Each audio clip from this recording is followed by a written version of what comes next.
Watching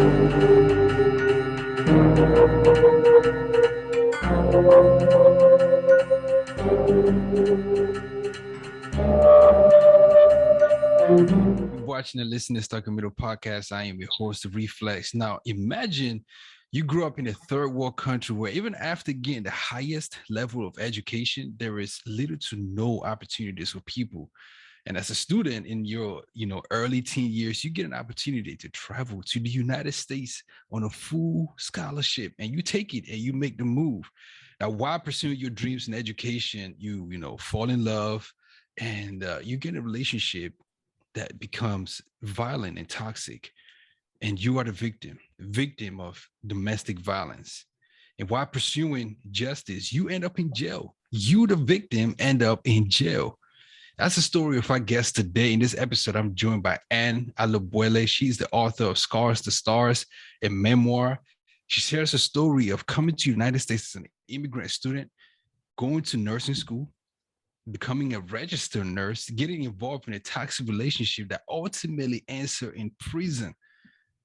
This is Stuck in Middle Podcast, a platform for entrepreneurs, innovators, creators of African descent, where we share stories, ideas, and experiences, how we can break the mold.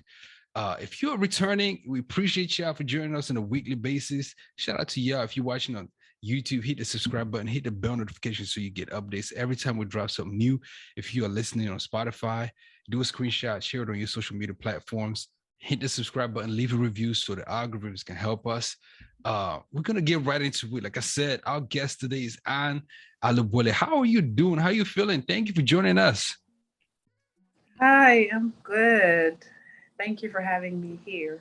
You joined us all the way from North Carolina. This is like a quick turnaround one. Usually we have guests on the calendar for a while, but you have an event coming up for your new magazine. We're going to talk about it, Afro Wellness. We're going to get into it, the launch event. We're going to get into all that great stuff. But I just wanted to break the ice like this. What are your thoughts on the saying, "Time heals all wounds"? How do you interpret that? How do you define that? I think I'm going to differ on that phrase. Time does heal all wounds for some people, and for other people it doesn't. It's relative, and it depends on the person. First of all, it depends on the person. It depends on the wounds, because people have different scars. Everybody who's been through trauma or some kind of trauma, in my case, was domestic abuse, domestic violence, and then the experience of being in jail and in prison and being locked up for almost 6 years. Everybody's trauma experience is different. So over the years, I've learned that phrase doesn't really hit home to everybody. Some people's scars heal and some other people's scars don't heal. And I say that because I'm currently working on the book right now called Our Invisible Scars, to be released in December. And the reason why I decided to write that book that's coming up is because I'm sure you've also heard the phrase, and anybody watching now has also heard the phrase that what doesn't kill you only makes you stronger. It's the same thing, like time heals all wounds. Sometimes what doesn't kill you does not necessarily make you stronger. It didn't just kill you, So yeah, time heals some wounds eventually, but others not really. So for context, taking it back a little bit, and that's an interesting take on it. Some people, and of course you have a different array of experiences that you coming from. But for context, just to give our audience a context on you, the person, and you grew up in Cameroon, is that right? Mm-hmm. What part of Cameroon? I grew up in Yaoundé. And born and raised in Yaoundé? I was born and raised in Yaoundé, but I did go to school in Limbe and in Buea. And you have siblings? Yes, I do. I have a brother and 2 sisters. So how was life for you, like growing up, in Cameroon? Did you grow up around family? Were you a good student? I did grow up around family. I think I was a good student. I never had any problems in school. I think I was a good student. What like, because like we said in the intro, you eventually, after completing a certain level of education in Cameroon, had the opportunity on student scholarship, to come to the United States and further your education. What was your perception of the United States like while living in Cameroon? Was that like something you was like, yo, listen, one day I'm gonna go to the United States? Or we're just like, it's out there, home is home for me. What was your perception like living in Cameroon of the United States? Growing up in Cameroon, I think I really didn't think about leaving in the United States per se. I personally wish I had a chance to go to college in Cameroon at least for a year, but my parents did not want to hear about that. So they did whatever it was they had to do to make sure that I started college here. Mm-hmm. So I can't really say that I looked forward. I knew one day I was probably going to visit, but I didn't think I was going to be a student here, go to school and actually live my teenage years here and my adult life here. Mm-hmm. But I didn't think too much about living in the United States. I guess because I was still very young, because I came here when I was 17. Mm-hmm. So yeah, so I guess I really didn't think about it. Yeah. I was in Cameroon. And just keep out of curiosity, have you been back since? No, I haven't been back. You miss home? Like, you like, yo, one day I'm gonna go back home. I do miss home, but I always say this, that everybody that I knew knew that was back home is either here in the US or in some other part of the world. It's like they're no longer back home. So it's like, if I'm going back home, I'm not going to be able to see a lot of people, people that I consider friends and family. Mm-hmm. And of course, after being here for a while, it's just kind of like, you've developed networks here, family here, and different things like that. And speaking about networks, speaking about family, you came here on a student visa. And then I assume, did you have family here? Like, was that family here? It was like, yo, I'm gonna go live with auntie or my parents or, brother, siblings. How was that transition like for you? Okay. I did have uncles and aunts here and aunties here. And my older brother, the one that I come right after, was here. So I did have family here. My parents were not here. They were in Cameroon, but I did have family here, like aunts, uncles, cousins. And then, of course, my brother was here. Mm-hmm. I can remember when I moved, I'm from Cameroon, so I can remember when I moved here 14 years ago, going straight to high school. And I assure you, a lot of African immigrants went through a similar experience. It wasn't pleasant at all, getting made fun of. What kind of experiences, what kind of struggles did you go through as, moving and, being established in a new, different culture? Were there any challenges that you experienced? The only thing that was really challenging for me and that used to frustrate me a lot was when I went to college, I couldn't understand why people couldn't understand my accent, or they couldn't understand the things that I was saying. Mm-hmm. And I'm like, but I'm speaking English and I'm not trying to sound funny, but African Americans had a hard time understanding me than my white instructors. My white instructors could understand me better. Mm-hmm, mm-hmm. So I think that's the one thing that was frustrating for me when I was trying to, give a message or talk to somebody or ask them a question, and for some reason they can't understand what I'm saying, and I have to keep repeating myself.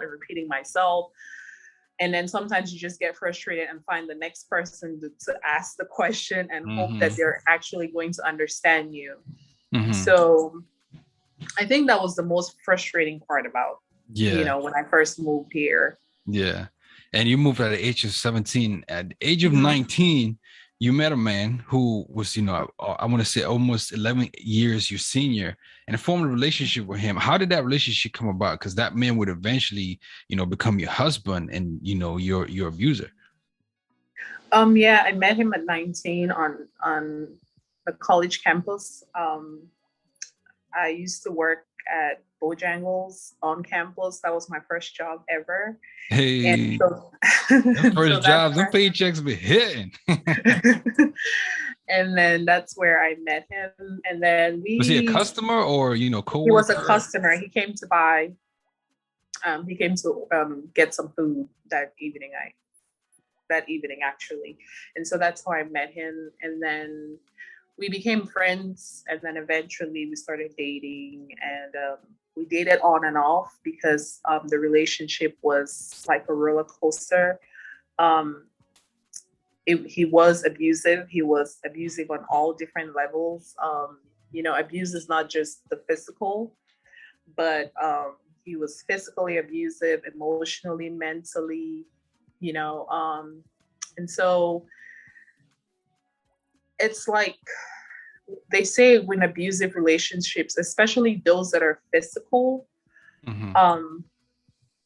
when you get away from your abuser, they are not happy to see you with someone else. And when they do realize that you're moving on, and they do realize that you're beginning to gain your balance, and you're forgetting that part of your life, all of a sudden they show up and they start doing all those things that you hoped that they would do. They start acting the way you hope that they will act.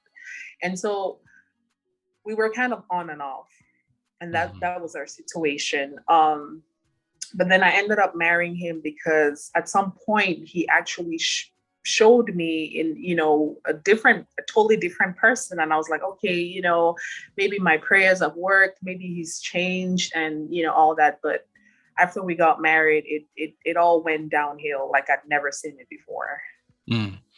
So you actually detail in the book that nobody in your family cared for this guy, and that they thought that he was no good for you. Why did you stay, or why did you keep, accepting him back? I know you mentioned that, he would come back and, do the things that he was supposed to do, or that you hoped to do and fulfill those roles. So, whatever the case might be. But why did you think otherwise from your family and friends who say, hey, listen, we don't think this person is right for you? So first of all, my family didn't know a lot about our relationship. I think the most that they didn't know about the abuse. I definitely didn't tell them. I thought that they didn't care for him because, for one, he wasn't Cameroonian. He was not from Cameroon. And then I also believe that they didn't care for him because he never came around my family that much. So they never knew him. And I personally think that was one of the issues, because they were probably thinking like, why do you have a boyfriend who never wants to come around, who wants, you only want to spend time with him. You don't want to, bring him around your family. So I think my family's problem was more of, I was giving too much into the relationship, and which was true because he was very controlling of my time and of who I spend time with, including my family. So I don't think that my family didn't want me to be with him because of the abuse, because they had no idea that he was abusive. I didn't give them that information because I felt like if I told them that, it would give I was going to ask, so why did you choose to hide it from them? So I felt like if I told them that, it would give them more reason to hate him, even more, so. And so you must have really liked him. I did. How long did you guys date? I know it was on and off, but how long was the relationship? About 4 years, 5 years. So you married him at what age? From 19, you guys started to what? 20? We got married when I was 24. So, and how old was he when you guys got married? So I was 24, so he was 32. Is the math right? No, he's 11 years, so he was, I'm trying to think. My math is horrible. I produce math wizard. So 35. So you 24, he's 35. You guys dated around 4 years. In dating, he's already showing signs of abuse. So some people might be watching or listening right now. It's like, wondering why would you stay in such a relationship for 6 years, 4 years, 5 years? Talk about for a second, did you feel the urge to leave even in marriage, and how hard was it if it was for you? In the first few years, like let's say the first 2 years, I had never been in a relationship like that. I had never seen anything like that. Not even my parents' marriage. I had never seen anything like that. I had never experienced anything like that with family or even friends. I don't think that I had experienced anything like that. So when he was acting like that, I didn't really, because it started out with the control. Like, I don't want you to go here. Why are you going there? You need to take permission before you do this or before you do that, before it actually went into the physical. But I remember the first time that he hit me, I was kind of shocked, like what what in the world, and then he came back and he apologized to me and everything was fine. But I think I stayed because I had never experienced anything like that, and I was hoping for a change. But from what I know now, once someone is abusive, they could be abusive forever. Some people change, but it's very rare. And a narcissistic person is always going to be like that. So you say narcissistic? He was. He was. So, and then also I think for some reason I was just scared to leave. Scared of not knowing where to go, because I was gonna not knowing to go, not knowing. I didn't want to talk to people. I felt ashamed to tell people that, okay, this is what I'm going through. There's somebody who's, being abusive to me, somebody that I care about, somebody that I have, made him look like this very important person, giving everybody a good impression about him. And then now to go back and tell them, hey, it's my friends, my family, like, hey, yeah, what you guys are saying is right. He's really not good for me because he's putting his hands on me and he's abusing me, Yeah. And that's that stigma. And that what a lot of people, victims of abuse, don't come out because of that fear of shame. Because I was going to ask, like, you hid it from your family, understandably so, this is your family, but then why not friends, especially given that you said people you had never seen it in your family or friends. What was it like? You said the first time he hit you, what was it? And no amount of hitting a woman is allowed, or should be, but just like, was it, I don't want to you can say, hey, I don't even want to talk about this. I'm healing. Well, I talk about it in the book. Yeah. So people can definitely go pick it up, Scars to Stars. But like, how did you confront him, or was it just like he apologized right after? Like, No, I was so shocked. I was so shocked that I didn't even have the words could not even come out of my mouth to ask him, like, what did you just do? Like, I couldn't even, like, I was, like, you hold somebody in your mind, they're up here and then they do something. It takes you a few days for you to actually accept that, okay, hey, this person actually disappointed me. So I was shocked. And he did apologize, but it wasn't like an instant apology.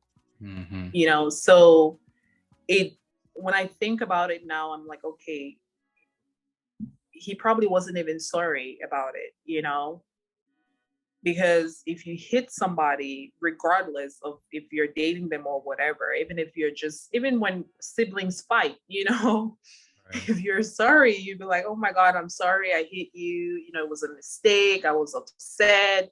But then when you wait for days before you actually apologize, that means you're really not sorry.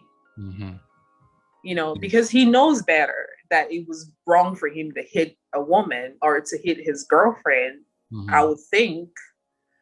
Yeah. But yeah, you mentioned, I was just gonna ask you just setting these things up perfect. Did he ever hit you while you were dating, or the first time was while you were married? No, while we're dating. Wow. Yeah, but it got worse when we got it got worse when we got married. Mm-hmm.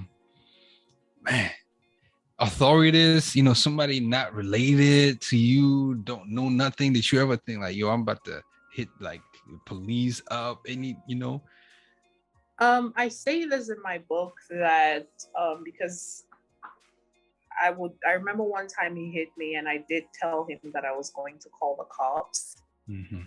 And he laughed and he was like, go ahead and call the cops. They'll take us both to jail. And when we get there, I am an American citizen. I get to stay. What about you? So that was one of the things that he held over my head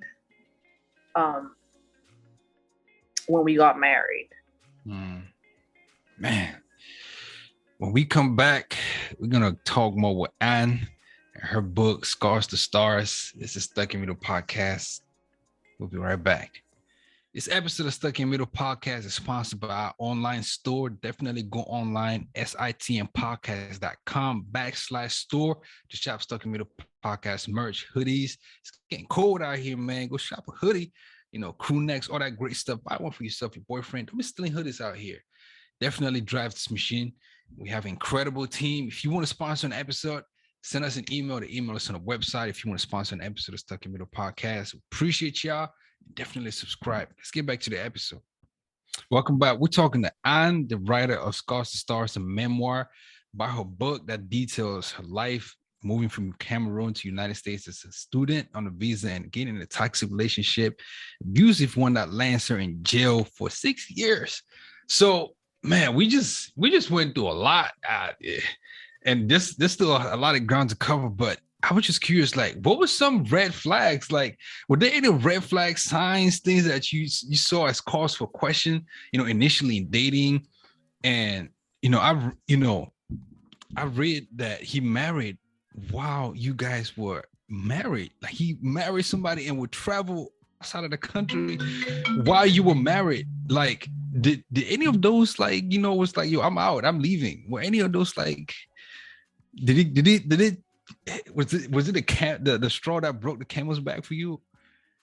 Yeah, I think the whole when I found out that he was married to someone else, that's when I say that again. When I found out that he was married to someone else while I was married to him, and not only that, that wasn't just it. It's because when I approached him about it, when I questioned him, he was getting mad. Like, I'm the one who's supposed to be getting mad and not you. And to the point where he still wanted to put his hands on me. So that's when I was like, no, if this is going to be the last day that I don't let you put your hands on me, whatever I have to do, I'm going to do it. I think that was the straw for me. The fact that he was, he got married to this other lady while he was married to me. But what just made all hell break loose for me was when I confronted him and he was getting mad at me and trying to replay that whole scene where he turns everything around on me and then getting ready to still put his hands on me. And I was like, this is gonna be it. You're not even, you've done wrong on so many levels. You've married some other person while you're married to me. So you don't even have the right to yell at me. You don't even have the right to get angry. You don't even have the right to even think about putting your hands on me anymore. So that was it. Yeah. I want to, for people, some people might not get the context, but you are here on a student visa.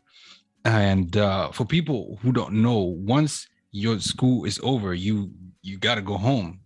I don't know if that was the case for you. So I can see why, being married, even though if you marry somebody who is a citizen, you can, definitely get, papers, asylum, whatever the case would be, to stay. Was that legitimate, like that he held over your head? Or did you have grounds to say, hey, listen, I can leave this house and I'm good here. I got legitimate papers. At some point I got tired. And when you read in my book, I had actually moved out of the house because I had gotten tired, and I was like, you know what, I don't care anymore. You know, I'm tired of being punched on. I'm tired of being controlled. You know, I'm tired of all this stuff. So at some point, I had left. I didn't even care about what the consequences were. You know, I had moved out of the house. So yeah, at some point, I was like, you know, you can have it. You can have the papers. You know, it's. I have gone through so much. I'm going through so much. I can't keep doing this. You know, especially when my family has started to realize that something was going on with me. And I didn't want them to ask many questions. And so I left. Yeah. You mentioned your family eventually found out. First, did they find out from you? And did you feel supported at all? Like, was there any help from family, friends? My family knew that him and I were separated, but my family did not, even at that point, they didn't know that he was abusive. My family didn't find out until later, until after all of this happened when I went to jail. But they did know that I went through a bout of depression when I moved out. And so they knew about that, and they knew that it was related to, you know, the situation with me and him. But again, they never knew about the, you know, the actual physical abuse. Right. You mentioned you ended up in jail. You know, you ended up in a mental facility in North Carolina, you know, to help with your depression. Because, you know, throughout all this, you struggling and dealing with depression. First of all, talk about that bout with depression, you know, like how were you ever able to, you know, overcome that while being married in that season, or have you ever been able to overcome that depression? Talk about the importance of depression, especially for people listening right now who might be in similar situations or have overcome similar situations, or will be in it, so they know, you know, how to deal. So that was my first time ever being depressed, and oh my God, it took a long time. It took months. It took months for me to get out of it. And I didn't fully even get out of it before I went to jail. And then when I did go to jail, I suffered PTSD. I used to have flashbacks of, you know, the abuse. I'll have dreams where he's chasing me. I'll have dreams where he and I are fighting. And then I had a hard time sleeping. Sometimes I'll be scared to go to sleep because I don't want to have those dreams. So what I used to do was during the day, I didn't have them. I'll sleep all day. And then at night, I'll stay up and read while everybody's sleeping. Wow. And then I had I had depression when I was in jail. And that was my first time ever taking any kind of mental health medication. And that's the psychiatrist kept insisting that, you know, you're in an environment that it's enclosed, you know, this is something that's going to help you. You need to try it. So I went on the meds, but the meds to me only made me feel worse. And when I say that, it made me not feel like myself. Anybody who's taking any kind of mental health medication, it numbs you, you know, so I felt like I didn't have feelings, you know, I wasn't reacting to situations normally. And when I say that, I mean to say that if we're watching TV and everybody was laughing, it was a funny scene, I will not laugh, you know, if it's something sad, I will not cry. I just felt like I was numb. I didn't have any feelings. So, and then after being on the meds for a while, I told the lady, I was like, I need to get off of this. I cannot do this. I feel like I don't have any feelings, and I should have feelings. That's how God created us. You know, when it's time to laugh, I should be able to laugh. When it's time to cry, you know, I should be able to cry, you know. And then I went off the meds and tried to figure out different ways, to get out of the depression, like exercising, mostly exercising. That's what helped me a lot. Yeah. And so depression is a disease.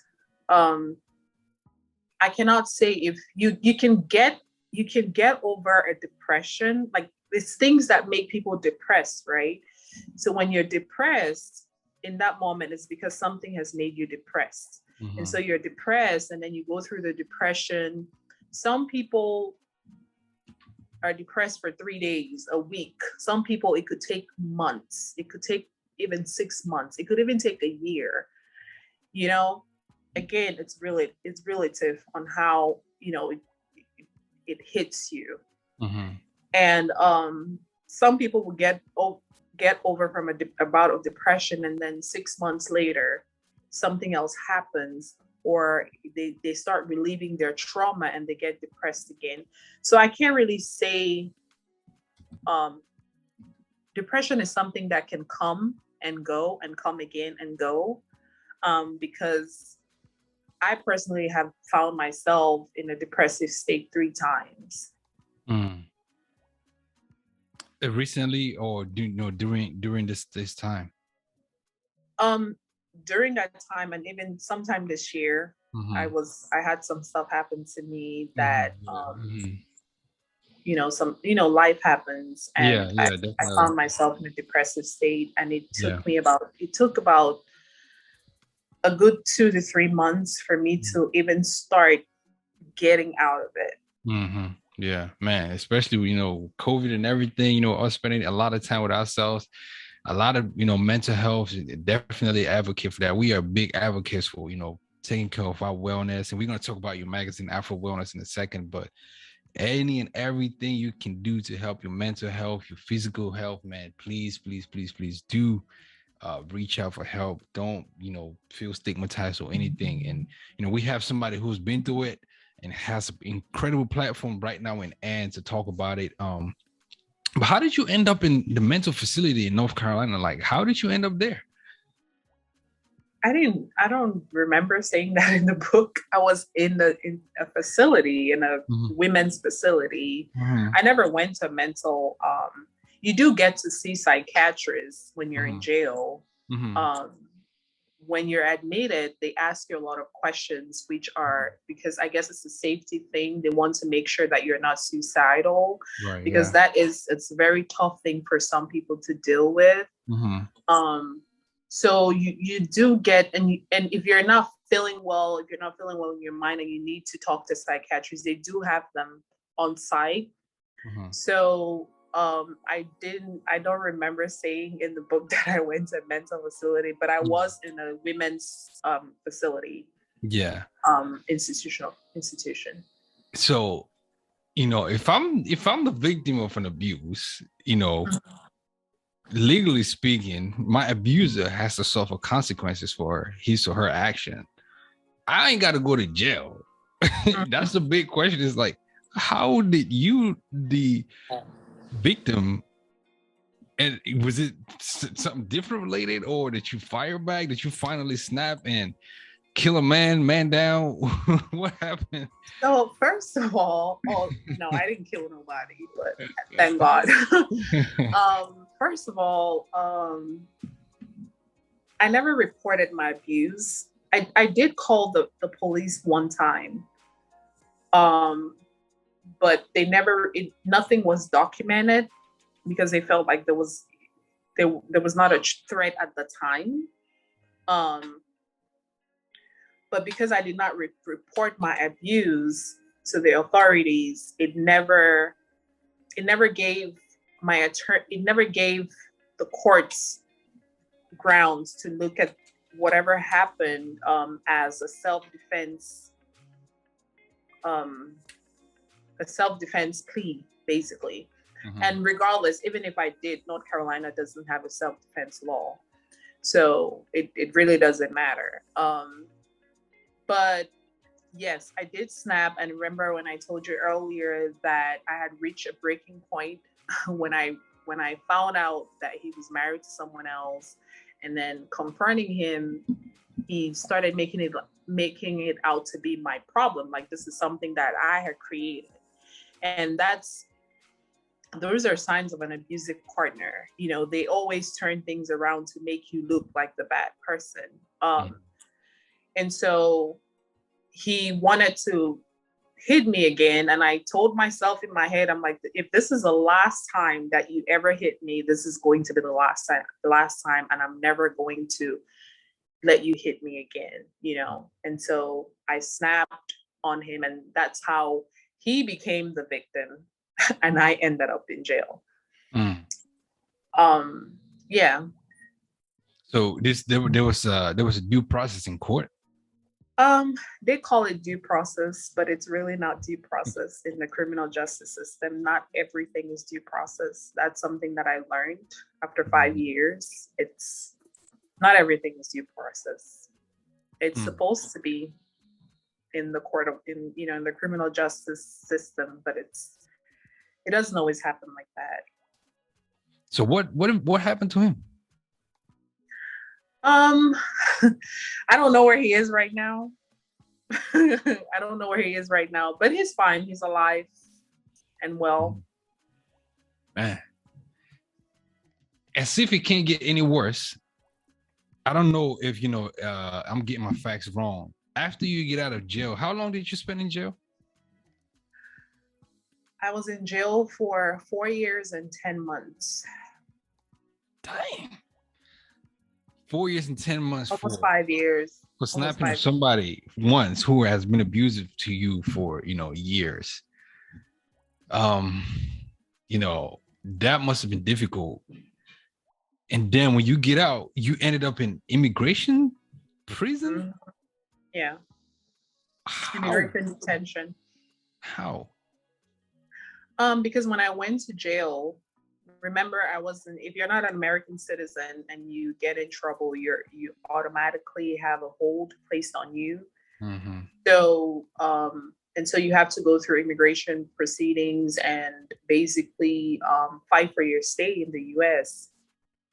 Yeah. If you're not an American citizen, that's standard procedure. Yeah. How long were you there for? I was there for 10 months. Wow. Sheesh. So, in total, like six years plus. Yeah. Man. How traumatic was it for you to write this book? Because I imagine, like, I've gone through traumatic experience myself. And writing a book, I'm a published author myself. Writing a book was very difficult. Sorry, say that? Yeah, go ahead. I said that's good. Yeah. You're an author yourself. Mm-hmm. And so writing the book was very difficult. It took me a lot because sometimes you write a chapter or you write just even a sentence. It's like reliving it all over again. So how traumatic was it for you to write this book, Scars to Stars, a memoir? Like, because it was, like I said, pretty much reliving those experiences, I imagine. Yes, it was hard, but it was kind of therapy for me. And I always say that my book is therapy. A few months ago, when I was dealing with some stuff, I read it so many times because it is therapy for me. And I didn't just write it for other people, I wrote it for myself. And so when I read it, I have mixed emotions. I have this happy feeling and I have this sad feeling. Sometimes I laugh, sometimes I cry. But when I was writing it, not every day was the same. Some days I just wrote, and wrote. Some days I would write, and when I get to a certain point that was really, really a dark time in my life, I have to pause. Sometimes I'll take days and not even want to touch it because I don't want to think about, But then again, I kept telling myself that you cannot move to the next chapter until you finish this. Mm-hmm. You can't go to chapter 3 if you're not done with chapter 2. No matter how bad chapter 2 is making you feel right now, it's making you feel sick to your stomach, you still have to finish it. Mm-hmm. So every day was not the same. Yeah. Have you since met, women who are going through, what you talk about in the book? Have you since met women like that? I imagine you will at the Afro Wellness event that's coming up, and we're getting ready to talk about it. But have you since met women who are going through what you went through? I met a lot of women in jail that went through what I went through and even worse. And again, like you said, the victim ends up in jail. A lot of them are there, a lot. Even in immigration, I saw situations where a man has been beating on his woman for years, and then, the cops came and they took the woman and left the man. And the lady comes, her eyes are swollen, she has black eyes, she's all bruised, and you're asking yourself, like, why did they take you and not him? Yeah, but maybe they didn't take him because he's, he has papers and the lady doesn't, Yeah. So I have met a lot of women and men, women are the only person who go through abusive relationships. So it's not just domestic violence or abuse is not just a woman thing. Right. There are men too that deal with domestic abuse. Right. Yeah, certainly. What is one thing as a society, as people, we can do to help the situation, like both for the family, friends, and for the victim? Like, how can we make sure that this does not get out of hand like it's getting out of hand for some people? Like, what can we do different from your experience? What can people do different? I think that we need to let people in our community know that it's okay if your spouse or like, I've told my friends that if your spouse or your boyfriend is hitting you, if you're in a domestic violence situation, and you don't want if you don't want me to call the cops on your partner, don't tell me about it, because when you do, that's exactly what I'm going to do without even asking for your permission. So I think we need to make it okay for people to talk about it. Because sometimes we're afraid, sometimes we're ashamed, because, the community that we live in, you tell somebody something and the next thing 20 people in 20 different states know about it. Right. And that's not the solution. The solution is for you to get help for them and not talk about it, because sometimes that's why people are scared to tell people that, hey, look, I'm in an abusive relationship. This man is putting his hands on me. This lady is putting her hands on me. This man is controlling, this lady is controlling, and all these things. So we need to get to the point where we have to make people in our community feel like it's okay. If you're not in a safe environment, it's okay for you to talk to me, and we'll figure out how to get you out of it without making it a whole big deal. Yeah. Yeah. And, of course, you got the platform Afro Wellness Magazine popping. We started a little bit late recording this podcast because, you had a little emergency with the, setting up the event and everything. First of all, what is Afro Wellness Magazine? What is this about? What is this baby that you got about? Afro Wellness is, first of all, a magazine for us, the Black community, the Afro community. It's a wellness magazine. It's not necessarily a health magazine. It's a wellness magazine, meaning it's a magazine that would target everything that has to do with our wellness, body, mind, spirit. A magazine that will target everything that gives us, they talk about optimal health, optimal wellness, from, health issues, fitness, finance, beauty, skincare, mental health, eating right, nutrition, wellness coaching, all of those things, because all of those things are a package when we talk about wellness.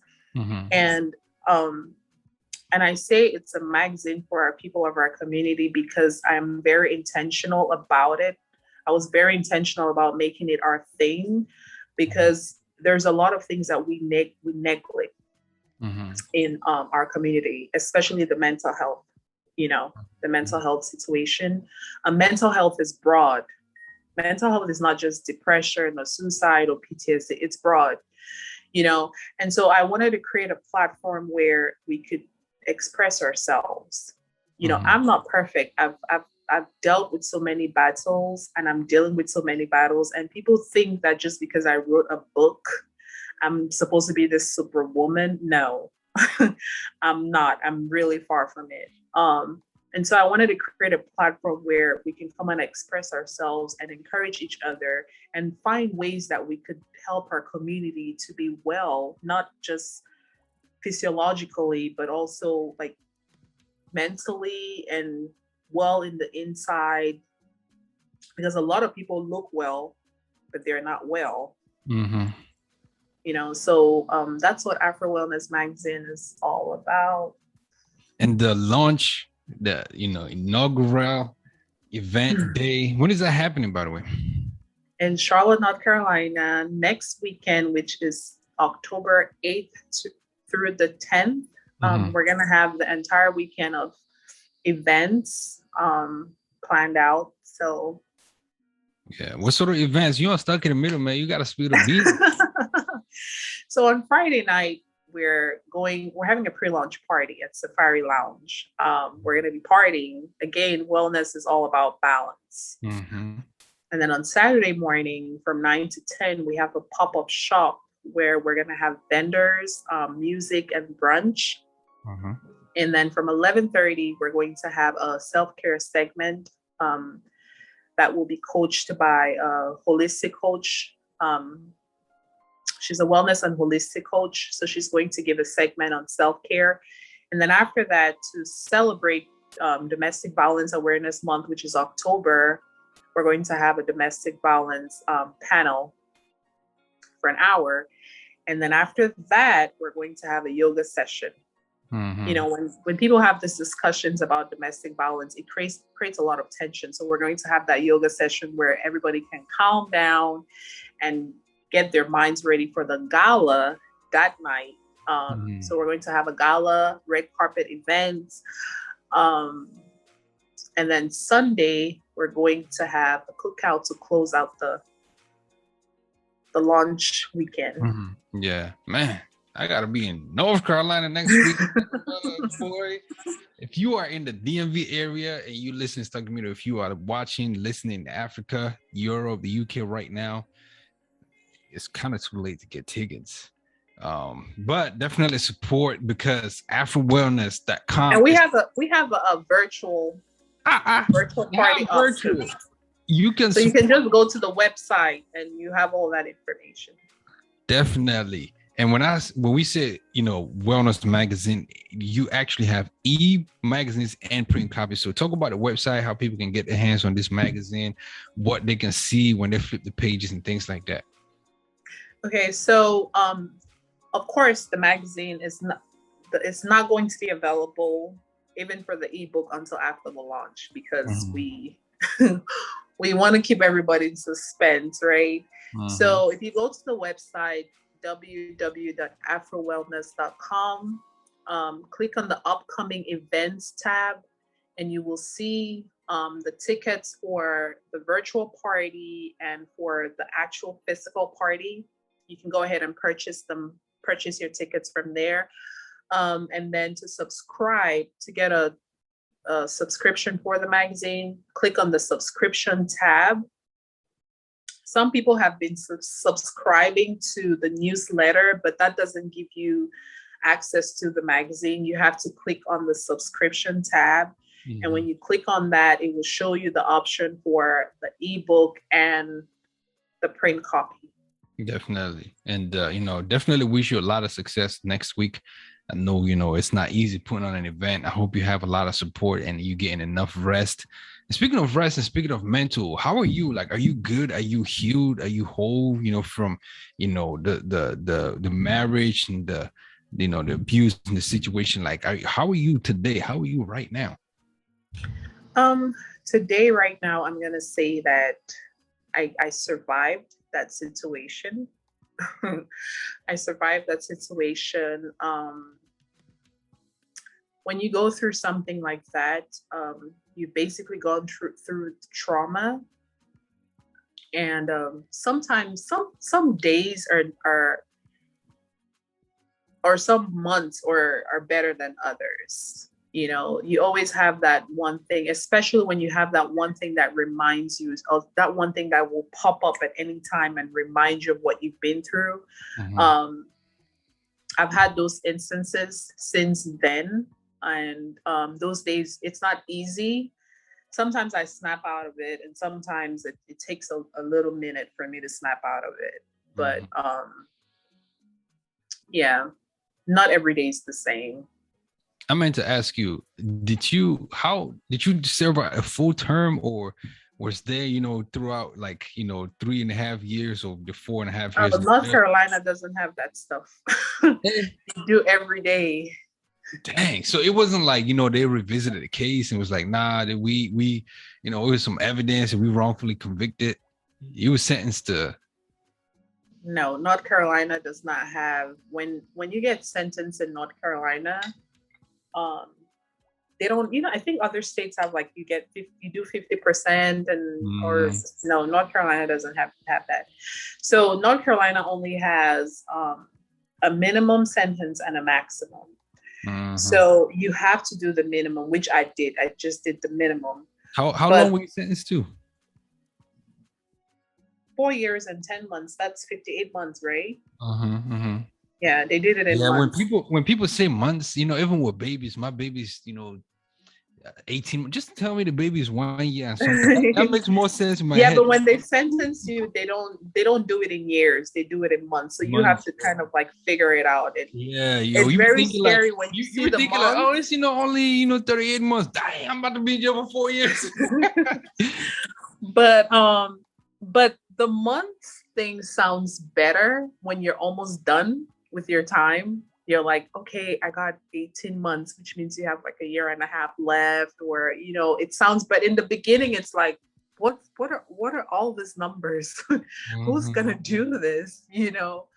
But yeah, so you have to work your way down to the minimum. And basically you just have to not get in trouble or, have a job or go to school, and it'll always keep you at that minimum. But some people who are really rebellious end up leaving in their maximum time. And some people fall in love with jail. They get out, do some stuff and come back. I don't understand. I've never understood that, and I'll never understand it. But you never know what's in people's minds. So we try not to judge, right? The experience of you spending time incarcerated in America is a whole different episode on its own. But I did want to ask you a question, and not just for God. Dang it. I rarely forget my questions, and that's okay. That's okay. Crap. I rarely forget my questions, but that's okay. But like I said, the whole experience of you spending time, that's a whole different episode on its own. I was going to ask, like, why are you still in North Carolina? Because personally speaking, for me, part of healing is I got to go. My family. Yeah. My family is one of the things, because I did not want to be in North Carolina, but I feel like they missed me. I was gone for a minute, and so maybe in the future I'll probably move out. But for now, it was because of them. Yeah. And they're all here, so. Yeah, that definitely makes sense. I understand that. Man, and this has been a talk. This is, we turned this around in less than a week. Mane, shout out to Mane, by the way, for hitting us up. Shout out to Ma for, making room for this. We turned this around in a week. Usually we don't do this. We schedule our guests like a month out because we want to give ourselves time to, call them, have a relationship, and build a really good rapport, have a good interview. But I think this was great. Would you agree? Yeah. It was still soon, but I think we did good.